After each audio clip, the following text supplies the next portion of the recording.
ಪೇಪರಲ್ಲಿ ನೋಟಿಫಿಕೇಷನ್ ಬಂದಿತ್ತಲ್ಲ, ನಿಮ್ಮಲ್ಲಿ ಟ್ಯಾಲೆಂಟ್ ಇದೆ, ನೀವು ಯಾಕೆ ಪುಸ್ತಕ ಬರೀಬಾರ್ದು ಅಂತ ಹೇಳ್ತಾರೆ. ಆ ಮೌಲಾನ ಹೇಳ್ತಾರೆ, ಇಲ್ಲ ಪ್ರವಾದಿ ಮೊಹಮ್ಮದ್ ಸಲ್ಲಲ್ಲಾಹು ಅಲೈಹಿ ವಸಲ್ಲಂ ಚರಿತ್ರೆ ಬರೀಬೇಕಂದ್ರೆ ಮಾಮೂಲಿನ, ನನಗೆ ಅಷ್ಟು ಶಕ್ತಿನೂ ಇಲ್ಲ, ಅಷ್ಟು ವಿದ್ಯೆಯೂ ಇಲ್ಲ, ನಾನು ಬರೆಯೋಕ್ಕೆ ಸಾಧ್ಯ ಇಲ್ಲ. ಹಂಗೆ ಸುಮ್ಮನೆ ಇರ್ತಾರೆ. ಮತ್ತೆ ಒಂದು 2 ದಿವಸ ಆದಮೇಲೆ ಮತ್ತೆ ಅವ್ರ ಸ್ಟೂಡೆಂಟ್ಸು, ಇಲ್ಲ ಸರ್ ನಿಮ್ಮಲ್ಲಿ ಟ್ಯಾಲೆಂಟ್ ಇದೆ, ನೀವು ಬರೀಬಹುದು, ಬರೀರಿ. ಮತ್ತೆ ಸುಮ್ಮನಿದ್ದು ಬಿಡ್ತಾರೆ. ಇಲ್ಲ ಸರ್ ನೀವು ಬರೀಬೋದು, ಬರೀರಿ ಅಂತ ಅವರ ಸ್ನೇಹಿತರೆಲ್ಲ ಫೋರ್ಸ್ ಮಾಡಿದಾಗ ಅವ್ರೇನು ಮಾಡ್ತಾರೆ, ರಂಜಾನ್ ತಿಂಗಳ ವೆಕೇಷನ್ಸ್ ಬರುತ್ತೆ ಆವಾಗ ಮದ್ರಸೆಗೆ, ಕೂತ್ಕೊಂಡು ಮನೆಯಲ್ಲಿ ರಾತ್ರಿ ಪ್ರೇಯರ್ ಮಾಡಿ ನಮಾಜ್ ಮಾಡಿದ್ಮೇಲೆ, ದೇವರೇ ನನಗೊಂದು ಅವಕಾಶ ಕೊಟ್ಟಿದ್ದೆ, ನೋಡೋಣ ದೇವರು, ನಾನು ಪ್ರವಾದಿ ಮೊಹಮ್ಮದ್ ಸಲ್ಲಲ್ಲಾಹು ಅಲೈಹಿ ವಸಲ್ಲಂ ಚರಿತ್ರೆ ಬರಿತೀನಿ ಅಂಥೇಳಿ ಚರಿತ್ರೆ ಬರೆಯೋಕ್ಕೆ ಶುರು ಮಾಡ್ತಾರೆ. ಆವಾಗ ರಂಜಾನ್ ತಿಂಗಳು ವೆಕೇಷನ್ಸ್ ಇರುತ್ತೆ, ರಜೆಗಳಿರುತ್ತೆ, ಚರಿತ್ರೆ ಬರೀತಾರೆ. ಮತ್ತು ರಂಜಾನ್ ಆದಮೇಲೆ ಮದ್ರಸೆಗಳು ಶುರು ಆಗುತ್ತೆ, ಅವರು ಮದ್ರಸೆ ಓದ್ಸೋಕ್ಕೆ ಹೋಗಬೇಕು. ಮತ್ತೆ 2 ತಿಂಗಳು ಮದ್ರಸೆ ಓದ್ಸೋಕ್ಕೆ ಬಿಡ್ತಾರೆ. ಮತ್ತೆ ಬಕ್ರೀದ್ ಹಬ್ಬಕ್ಕೆ ಮತ್ತೆ ವೆಕೇಷನ್ ಸಿಗುತ್ತೆ. ಅವಾಗ ಮತ್ತೆ ಹುಡುಗರು ಏನು ಮಾಡಿದ್ರಿ ಸರ್, ಬರೀದಿಲ್ಲ ಬುಕ್ಕು ಅಂದರೆ, ಇಲ್ಲಪ್ಪ ಟೈಮ್ ಸಿಗಲಿಲ್ಲ. ಇಲ್ಲ ಸರ್ ಬರೀರಿ ಸರ್ ನೀವು ಅಂಥೇಳಿ ಮತ್ತೆ ಬರೆಯೋಕ್ಕೆ ಶುರು ಮಾಡ್ತಾರೆ. ಮತ್ತೆ ಬರೋದು ಶುರು ಮಾಡಿ ಮೊಹರ್ರಮ್ ತಿಂಗಳಲ್ಲಿ ಬುಕ್ ಪೋಸ್ಟ್ ಮಾಡ್ತಾರೆ, ಬರೆದು ಒಂದು ಬುಕ್ ಪೋಸ್ಟ್ ಮಾಡ್ತಾರೆ ಬರೆದು. ಸೌದಿಗೆ ಹೋಗುತ್ತೆ, ಅದು 2 ವರ್ಷ ಆಗೋಗ್ಬಿಡುತ್ತೆ. ಮೌಲಾನ ಬುಕ್ ಬರೆದ್ರು, ಸುಮ್ಮನಿದ್ಬಿಟ್ರು. 2 ವರ್ಷ ಆದಮೇಲೆ ಉತ್ತರ ಬರುತ್ತೆ, ನಿಮ್ಮ ಒಂದು ಬುಕ್ ಏನಿದೆ ಪ್ರಥಮ ಬಹುಮಾನ ಪಡೆದಿದೆ ಬರ್ರಿ ಅಂತ. ನಿಮ್ಮ ಬುಕ್ ನೀವೇನು ಬರೆದಿದ್ರೋ ಪ್ರಥಮ ಬಹುಮಾನ ಬಂದಿದೆ, ಬಂದು ನೀವು ಸೌದಿಗೆ ಕಲೆಕ್ಟ್ ಮಾಡ್ಕೊಳ್ಳಿ ಅಂತ. ಆ ಕಾಲದಲ್ಲಿ 1970ರಿಂದ 80ನೇ ಒಬ್ಬರು ಮೌಲಾನ ಅವರು, ಅದು ಯಾವ ಭಾಷೆಯಲ್ಲಿ ಬರೆದಿರ್ತಾರೆ, ಅರಬಿ ಭಾಷೆಯಲ್ಲಿ ಬರೆದಿರ್ತಾರೆ, ಬೇರೆ ಭಾಷೆಯಲ್ಲ, ಅರಬಿ ಭಾಷೆಯಲ್ಲಿ ಬರೆದಿರ್ತಾರೆ. 1183 ಬುಕ್ಗಳು ಹೋಗಿರುತ್ತೆ ಪ್ರಪಂಚದಿಂದ, ಇಡೀ ಪ್ರಪಂಚದಿಂದ 1183 ಬುಕ್ಗಳು ಹೋಗಿರುತ್ತೆ. ಅದರಲ್ಲಿ 183 ಬುಕ್ಗಳು ಆಯ್ಕೆ ಆಗಿರುತ್ತೆ. ಅದರಲ್ಲಿ 5 ಬಹುಮಾನಗಳು, ಫಸ್ಟ್, ಸೆಕೆಂಡ್, ಥರ್ಡ್, ಫೋರ್ತ್. ದೇವ್ರ ದಯೆಯಿಂದ ಫಸ್ಟ್ ಬಹುಮಾನ ಇಂಡಿಯಾಗೆ ಬರುತ್ತೆ, ಸೆಕೆಂಡ್ ಬಹುಮಾನವೂ ಇಂಡಿಯಾಗೆ ಬರುತ್ತೆ. ಆ ಕಾಲದಲ್ಲಿ ಸೆಕೆಂಡ್ ಬಹುಮಾನ ಇಂಗ್ಲೀಷ್ ಭಾಷೆಯಲ್ಲಿ ಬರೆದಿರೋದು, ಪ್ರವಾದಿ ಮೊಹಮ್ಮದ್ ಸಲ್ಲಲ್ಲಾಹು ಅಲೈಹಿ ವಸಲ್ಲಂ ಚರಿತ್ರೆ ಇಂಗ್ಲೀಷ್ ಭಾಷೆಯಲ್ಲಿ ಬರೆದಿರೋದು. ಪ್ರಥಮ ಬಹುಮಾನ ಅರಬಿ ಭಾಷೆಯಲ್ಲಿ ಬರೆದಿರೋದು. 3ನೇ ಬಹುಮಾನ ಈಜಿಪ್ಟ್ ಅವ್ರಿಗೆ, 4ನೇ ಬಹುಮಾನ ಸೌದಿ ಅವ್ರಿಗೆ. ಮೊದಲನೇ ಬಹುಮಾನ 50,000 ರಿಯಾಲ್. ಅವರ ಹೆಸರು ಮೌಲಾನಾ ಸಫಿಯುರ್ ರಹಮಾನ್ ಅಂತ.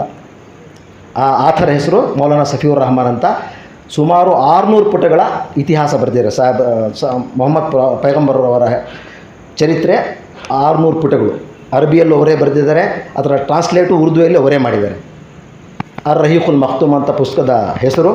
ಈ ಮೇಲೆ ನಾನು ಮಾತಾ ಯಾಕೆ ಹೇಳ್ತಾ ಇದ್ದೀನಿ ಅಂದರೆ, ವೇದಿಕೆ ಅನ್ನೋದು ಕಲ್ಪಿಸ್ಕೊಟ್ರೆ ನಮ್ಮಲ್ಲಿರುವ ಒಳಗಡೆ ಏನೇನು ನಮ್ಮಲ್ಲಿ ಟ್ಯಾಲೆಂಟ್ ಇರುತ್ತೋ ಅದು ಆಚೆ ಬರುತ್ತೆ. ವೇದಿಕೆ ಇರಬೇಕಷ್ಟೇ. ಅದಕ್ಕೆ ಇವಾಗ ಹೇಳಿದ್ರು ಕನ್ನಡ ಬರೋಲ್ಲ, ಇಂಗ್ಲೀಷ್ ಬರೋಲ್ಲ, ವೇದಿಕೆ ಬಂದಾಗ ವೇದಿಕೆಯಲ್ಲಿ ಕಲ್ತ್ಕೊಳ್ತೀವಿ. ಇಲ್ಮ್ ಅನ್ನೋದು ಎಷ್ಟೇ ಕಲ್ತ್ರೂ ಕಡಿಮೆನೇ. ನಾವು ಎಷ್ಟು ಕಲ್ತ್ರೂ ಸಮಂದರ್ ಕಾ ಏಕ್ ಬೂಂದ್ ಜೈಸಾ ಬೋಲ್ತೇವೆ ನಾ, ಸಮಂದರ್ ಕಾ ಏಕ್ ಬೂಂದ್ ಉತ್ನಾ ಹಿ. ನನಗೆ ಸೈನ್ಸ್ ಬಂದರೆ ಕನ್ನಡ ಬರೋಲ್ಲ, ಕನ್ನಡ ಬಂದರೆ ಮ್ಯಾಥ್ಸ್ ಬರೋಲ್ಲ, ಮ್ಯಾಥ್ಸ್ ಬಂದರೆ ಇದರಲ್ಲಿ ಬರೋಲ್ಲ. ನಾವು ಅಂದ್ಕೊಂಡಿರ್ಬೋದು, ನಾನಿವತ್ತು ಒಂದು ಥಾಟ್ ಹೇಳಿದೆ, ಒಂದು ಇದು ಹೇಳಿದೆ, ನಾನೊಂದು ಸ್ಟೋರಿ ಹೇಳಿದೆ, ನಾನಿವತ್ತು ಬೆಸ್ಟ್ ಸ್ಟೂಡೆಂಟ್ಸ್ ಅಂದ್ಕೊಂಡೆ, ನಾನು ಫಸ್ಟ್ ಕ್ಲಾಸ್ ಬಂದೆ ಅಂತ. ಇಂಗ್ಲೀಷಲ್ಲಿ ಫಸ್ಟ್ ಬಂದರೆ ಕನ್ನಡದಲ್ಲಿ ಬಂದಿರಲ್ಲ, ಕನ್ನಡದಲ್ಲಿ ಬಂದರೆ ಇದರಲ್ಲಿ ಬಂದಿರಲ್ಲ. ಸೊ ಅದಕ್ಕೆ ಈ ವೇದಿಕೆ ಎಲ್ಲ ಬರ್ತಿರೋ ಸ್ಟೂಡೆಂಟ್ಸ್ಗಳಿಗೆ ನಾನು ಹೇಳೋದೇನೆಂದರೆ, ಇನ್ನಮಲ್ ಆಮಾಲು ಬಿನ್ನಿಯಾತ್ ಅಂತ ಏನು ನೀವು ಈ ಹಿಂದೆ ಹೇಳಿದಿರೋ, ಇಲ್ಲಿ ಬರೋಕ್ಕಿಂತ ಮುಂಚೆ ನಿಯತ್ ಒಳ್ಳೇದು ಮಾಡ್ಕೊಳ್ಳಿ. ದೇವರು ಇಲ್ಲಿ ಬಂದ ತಕ್ಷಣ ಫಸ್ಟ್ ಸಲಾಮ್ ಹೇಳ್ತೀವಿ ನಾವು. ಸಲಾಮಿಂದ ಎಷ್ಟು ನೇಕಿ, ನಮ್ಗೆ ಎಷ್ಟು ನೇಕಿಗಳು ಬರುತ್ತೆ. ಒಬ್ಬರು ಒಂದು ಸಲಾಮ್ ಅಂದರೆ ವಾಲಿಕುಮ್ ಸಲಾಮ್. ನಮ್ಮ ನಿಯತ್ ಚೆನ್ನಾಗಿದ್ದರೆ ಅದೆಲ್ಲ ನೇಕಿಗಳು ಬರುತ್ತೆ, ಪುಣ್ಯ ಬರುತ್ತೆ, ನೇಕಿ ಬರುತ್ತೆ, ಪುಣ್ಯ ಬರುತ್ತೆ ನಮಗೆ. 2ನೇದು, ನಾವು ಕೋಟ್ಗಳು ಜ್ಞಾಪನ ಮಾಡ್ಕೊಬರ್ತೀವಿ, ಏನೋ ಒಂದು ಸ್ಟೇಜ್ ಮೇಲೆ ಹೇಳಬೇಕು, ನಾನು ಇವತ್ತು ಬೆಸ್ಟ್ ಅನ್ಸ್ಕೋಬೇಕು ಅಂತ. ಬಟ್ ನೀವು ಓದೋಕ್ಕೆ ಮುಂಚೆ ಆ ಹಿನ್ನೆಲೆ ತಿಳ್ಕೊಳ್ಳಿ ಫಸ್ಟ್. ಆ ದೊಡ್ಡ ಮಹಾನ್ ವ್ಯಕ್ತಿಗಳು ಹೇಳಿರೋ ಕೋಟ್ಗಳು ಏನು ಹೇಳಿರ್ತಾರೆ, ಅದ್ರ ಹಿನ್ನೆಲೆ ಏನು, ಯಾಕೆ ಹೇಳಿರ್ತಾರೆ, ಅದ್ರ ಹಿಂದೆ ಏನಿದೆ. ಒಂದು ಲೈನ್ ಹೇಳಿ ಹೋಗ್ಬಿಡೋದಲ್ಲ. ಹೇಳ್ತೀರಾ ಕಾನ್ಫಿಡೆನ್ಸ್ ಇದೆ, ವೆರಿ ಗುಡ್ ಅಂತ ಹೇಳ್ತೀವಿ, ಹೊರಟೋಗ್ಬಿಡ್ತೀರಾ. ಬಟ್ ಅದ್ರ ಹಿನ್ನೆಲೆ ಏನು, ಮನೆಗೆ ಹೋದಾಗ ಒಂದು ಕೋಟ್ ತೊಗೊಂಡು ಆ ಕೋಟ್ ಅದ್ರ ಹಿಂದೆ ಏನೇನಿದೆ ಅಂತ ತಿಳ್ಕೊಂಡು ಬಂದರೆ ನಿಮ್ಮ ಜೀವನಕ್ಕೆ ಮುಂದೆ ಕೆಲಸಕ್ಕೆ ಬರುತ್ತೆ. ಅದು ಏನು ಕೋಟ್ ಓದ್ತೀರಾ ನೀವು, ಮುಂದೆ ಜೀವನದಲ್ಲಿ ಕೆಲಸಕ್ಕೆ ಬರುತ್ತೆ. ಸೊ ದಯವಿಟ್ಟು ನೋಡಿ, ಇಲ್ಲಿ ಬರ್ತಿರಲ್ಲ, ಎಷ್ಟು ನಿಮಗೆ ಅನುಕೂಲ ಇದ್ದರೆ ನಿಯತ್ತು ಮಾಡ್ಕೊಂಡು ನೀವು ಕರೆಕ್ಟಾಗಿ ಬಂದರೆ ಫಸ್ಟ್ ಸಲಾಮ್ನ ನೇಕಿ ಬರುತ್ತೆ. ವಾಪಸ್ ನಿಮಗೆ ಫ್ರೆಂಡ್ಸ್ ಸಿಗ್ತಾರೆ. ಇಲ್ಲಿ ನೀವು 1-1.5 ಗಂಟೆ ಕಲಿಕೆಯಲ್ಲೇ ಇರ್ತೀರ. ಅದರಲ್ಲಿ ದೀನ್ ಸಾಹೇಬ್ ಹೇಳಿದ್ರು, ಬರೀ ಕಲಿಯೋದು, ಇಂಗ್ಲೀಷ್ ಕಲಿಯೋದು ದೊಡ್ಡದಲ್ಲ, ಇಸ್ಲಾಂ ಜೊತೆ ಕಲಿತ್ರೆ ನಿಮಗೆ ಪುಣ್ಯ ಸಿಗುತ್ತೆ. ಪುಣ್ಯ ಸಿಕ್ಕಿದ್ರೆ ನೀವು 1.5 ಗಂಟೆ 2 ಗಂಟೆ ಏನು ಸ್ಪೆಂಡ್ ಮಾಡ್ತೀರೋ ಅದೆಲ್ಲ ಪುಣ್ಯದೇ. ಅದು 1.5 ಗಂಟೆ ಏನು ಕೂತ್ಕೊಳ್ತೀರೋ ಅದೆಲ್ಲ ಪುಣ್ಯನೇ. ಅದು ಈ ಮೆಹಫಿಲ್ಗಿಂತ ಉತ್ತಮ ಮೆಹಫಿಲ್ ಯಾವುದೂ ಇಲ್ಲ. Correct sir? ಏನು ನಾವು ಕಲಿಕೆಯಲ್ಲಿ ಕೂತ್ಕೊಳ್ತೀವೋ, अल्लाह और उसके रसूल का नाम लेकर जो बैठते हैं, जो नेकी की नीयत से बैठते ना, इससे बड़ी महफिल कोई भी नहीं. ಅಲ್ಲಾ ಹಮಾರೆ ಇಸ್ ಸೀಖನೆ ಕೋ, ಈ ಕಲಿಕೆಯಿಂದ